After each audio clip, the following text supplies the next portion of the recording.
आज का हमारा विषय 5 अलग अलग भागों में बटा हुआ होगा। एकाग्रता पूर्वक समझें। सबसे पहले बिंदु पर हम बात करते हैं। योगिक मार्ग में एक सिद्धांत दिया गया है जिसके अनुसार 3 अलग अलग प्रकार के साधक बताए गए हैं। साधक कौन? साधक वो जो कि किसी मार्ग में अपने आप को साधना चाहता है, उसमें पारंगत होना चाहता है। तो ये 3 प्रकार के अलग अलग व्यक्ति आप समझ सकते हैं। सबसे पहला होता है अधो साधका, यानी कि जो निम्न स्तर के हैं। यहां पर आप समझे कि जो सोचते हैं, सोचेंगे, बहुत कुछ विचार करेंगे, योजनाएं बनाएंगे, लेकिन उनको जब करने की बात आएगी तो वो नहीं कर पाएंगे क्योंकि संवेग कम है। संवेग क्या होता है? उत्साह नहीं है इनके अंदर। अब दूसरे स्तर के जो साधक आते हैं उन्हें कहा गया है मध्यम साधका। मध्यम स्तर का आ गया व्यक्ति। अब वो सोचेगा, योजना बनाएगा और उसको करेगा भी, लेकिन जब वो उसको करेगा तब उसका स्थिति कुछ ऐसी होगी कि अगर किसी व्यक्ति ने आकर के उसे कह दिया कि ये जो कार्य आप कर रहे हो ये ठीक नहीं है, इसमें आप असफल हो जाओगे, तो वो अपना आत्मविश्वास खो देगा, कार्य को बंद कर देगा, संशय आ जाएगा उसके मन में। मध्यम साधका। और फिर तीसरे स्थान पर कहा उत्तम साधका। उत्तम स्तर के जो साधक होते हैं इनमें एक आत्मविश्वास होता है, अपने कार्य के बारे में इनको क्लियरिटी होती है, स्पष्टता होती है, इनको पता होता है कि वो क्या कर रहे हैं, कितना वो कार्य उनके लिए महत्वपूर्ण है। हर स्तर पर ये सोच कर विचार करके कार्य करते हैं और किसी के कहने से या किसी बाधा से ये रुकते नहीं है। तो इस तीसरे स्तर के साधक को पता होता है कि जब मैं कार्य शुरू करूंगा तो बहुत सारी समस्याएं आएंगी, कई बार मुझे असफल होना पड़ेगा, लेकिन मुझे लगे रहना है। इस प्रकार का जिसका मनोभाव होता है, ये उत्तम स्तर के साधक उस 20% लोगों के समूह में आते हैं। और आप समझ लें कि हर एक व्यक्ति अगर प्रयास करे और अपने अंदर कुछ बदलाव करे तो उस 20% समूह में आ सकता है।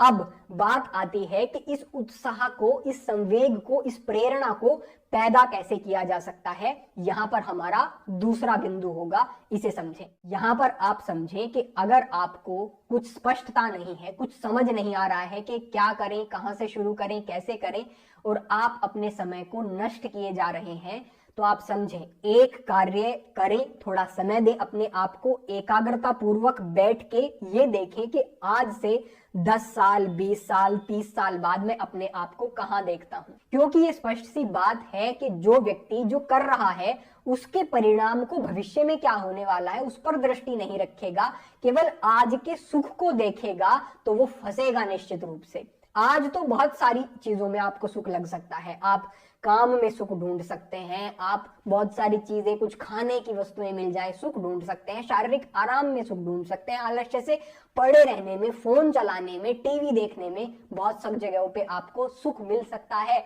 लेकिन जब आप देखेंगे कि मैं आज के सुख की बात नहीं कर रहा हूं, मैं देख रहा हूं कि मेरा 10 साल बाद की क्या स्थिति है, 20 साल बाद की क्या स्थिति है, 30 की क्या स्थिति है, तो आपको ऐसा एक, मैं कहूंगा कि स्पष्टता होगी, ऐसा एक आपके सामने चित्र आएगा जिसे देख करके आप रुक नहीं पाएंगे। क्योंकि वो स्थिति कुछ ऐसी होगी कि जहां बहुत सारे लोग आपसे आगे होंगे। वो कुछ स्थिति ऐसी हो सकती है जहां पर आपको अपनी रोजमर्रा की चीजों में बहुत सारे कुछ एडजस्ट करने पड़ रहे हो। वो स्थिति ऐसी हो सकती है कि आपके जो सपने आप देखते हैं उनमें से कोई भी पूरा ना हुआ हो। दूसरी ओर अगर आप आज उद्यम करते हैं तो ये पूरा चित्र बदल सकता है, पूरी तरह से दूसरी एक व्यवस्था आपके जीवन में बन सकती है। तो आपको करना यह है कि आपको दूर का देखना शुरू करना है। इससे जो केवल विचारों में चीजें रह जाती हैं, क्रियान्वित नहीं हो पाती, उसे करने का आपके अंदर एक मोटिवेशन होगा, एक प्रेरणा होगी, आप उसे करने के लिए प्रेरित होंगे। ये स्पष्टता है आपके जीवन की कि आप कहां जा रहे हैं और कहां आपको जाना है, ये आपको पता होना चाहिए। तीसरे स्थान पर आप समझें कि अगर आपके अंदर उत्साह भी है, लेकिन केवल उत्साह से बात नहीं बनेगी। क्या चाहिए?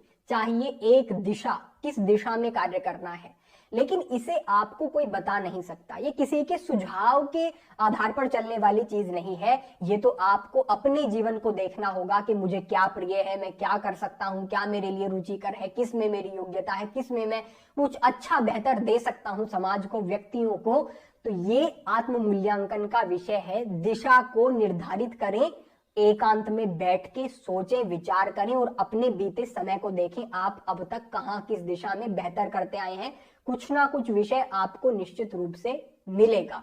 इससे आगे बढ़ते हुए चौथे स्थान पर ये एक महत्वपूर्ण बिंदु आ जाता है। यहाँ पर बहुत सारे ऐसे प्रश्न हमें मिलते हैं कि हम शुरू कहाँ से करें, हमें पता नहीं चल रहा है, हमें कोई पता ही नहीं है कि इस दिशा में क्या होता है, कैसे करना है, हमारा कोई अनुभव नहीं है, हम कहाँ से शुरू करें। ये एक मूर्खता है। अगर आप कहें कि शुरुआत कैसे करें, तो उस विषय में, जिस विषय में आप आगे बढ़ना चाहते हैं, आपको आज कुछ नहीं पता है, तो उस जानकारी को अर्जित अभी से किया जा सकता है। ऐसा कोई विषय नहीं है जिस पर किताबें नहीं लिखी गई हैं, जिस पर इंटरनेट पर जानकारी नहीं है, जिसके विषय में जानने वाले लोग आपको आपके आसपास नहीं मिल जाएंगे। हर एक विषय के जानकार भी हैं, पुस्तकें भी हैं, जानकारियां भी हैं।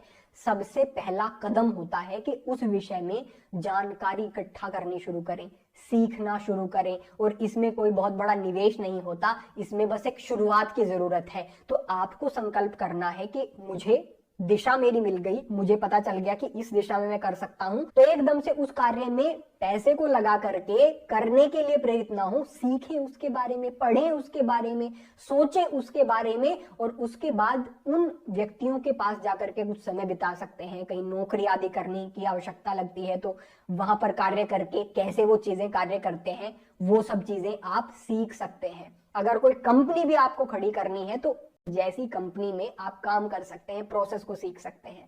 तो आप ये समझ लें कि शुरुआत करने के लिए इंतजार ना करें कि कोई एक विशेष अवसर आएगा तब मैं शुरुआत करूंगा। आप अभी जहां हैं वहां से शुरुआत कर सकते हैं, और वो शुरुआत है सीखना।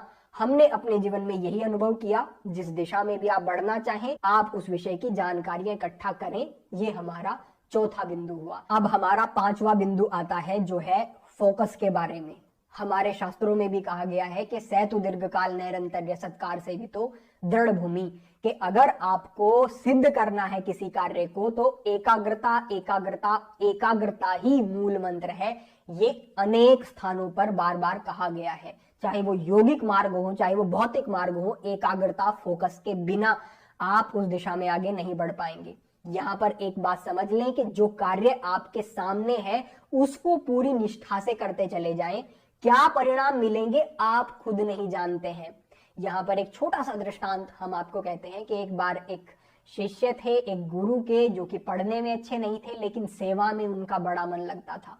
और वो सेवा इतनी निष्ठा से करते थे कि फिर वो सुध बुध खो करके केवल और केवल गुरु सेवा में ही संलग्न रहते थे। अपने शरीर को, भोजन को कुछ नहीं देखते थे। एक बार गुरु की कक्षा थी और गुरु ने उस शिष्य को कार्य दिया था कि आप जो बिछाने के लिए, जिस पर बैठ करके विद्यार्थी पढ़ते हैं, वो आसन लगाएं। उस आसन को लगाने के लिए उन्हें जिस समय पर कक्षा में आना था उस समय पर वो स्नान करने के लिए एक स्थान पे चले जाते हैं। नदी के किनारे स्नान कर रहे थे। अचानक उन्हें याद आता है कि मुझे तो आज कक्षा से पहले जाकर के आसन लगाना है, गुरु का आदेश है।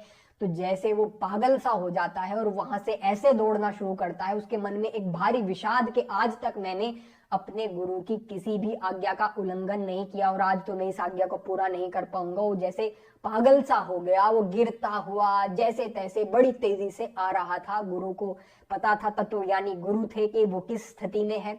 तो गुरु जब उसकी निष्ठा को और उसके जुनून को देखते हैं, सेवा के प्रति जो उसका था, तो गुरु शक्तिपात करते हैं और उसे वो सारा ज्ञान, सारे श्लोक, सारा साहित्य उसकी स्मृति में आ जाता है। फिर वो जैसे ही कक्षा में प्रवेश करता है तो वो बड़े मंत्रों को, श्लोकों को उच्चारित करता हुआ कक्षा में प्रवेश करता है और सभी उसे देख करके आश्चर्यचकित हो जाते हैं। यहां पर ये क्यों हुआ? क्योंकि जो गुरु के प्रति उसकी निष्ठा थी, उसने उसमें कटौती नहीं की। उसका जो दायित्व वो लिए हुए था, जो उसे लगता था कि ये मेरा प्रिय कार्य है, उसने उसे निष्ठा से किया। उसमें कोई कटौती नहीं और कोई विषाद नहीं कि मैं क्या सीख रहा हूं, क्या कर रहा हूं। बस मेरा कार्य जो है उसको निष्ठा से करना है। इसी प्रकार से जब आप पूरे फोकस के साथ किसी कार्य को करते हैं, पूरी एकाग्रता से, पूरे मनोयोग से करते हैं, तो आपको पता भी नहीं होता कि कब ईश्वर आपको क्या दे सकते हैं। जैसे गुरु ने देखा, गुरु ने शक्तिपात के माध्यम से इस प्रकार की एक दीक्षा, इस प्रकार की प्रेरणा दी कि उसे सब कुछ विद्वान हो गया वो।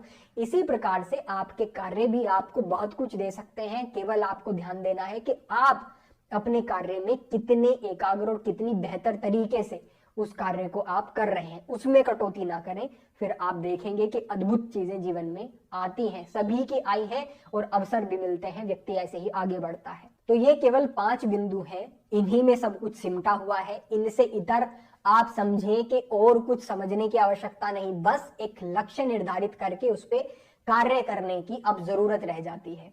तो बस आपको आज से ही एक दृढ़ संकल्प करना है, आज से ही अपने लिए लक्ष्य निर्धारित करने हैं और आज से ही आपको ठीक मार्ग पे जीवन को लेकर के आगे बढ़ना है और जीवन को व्यर्थ में नहीं जाने देना है, ऐसा संकल्प आप करें।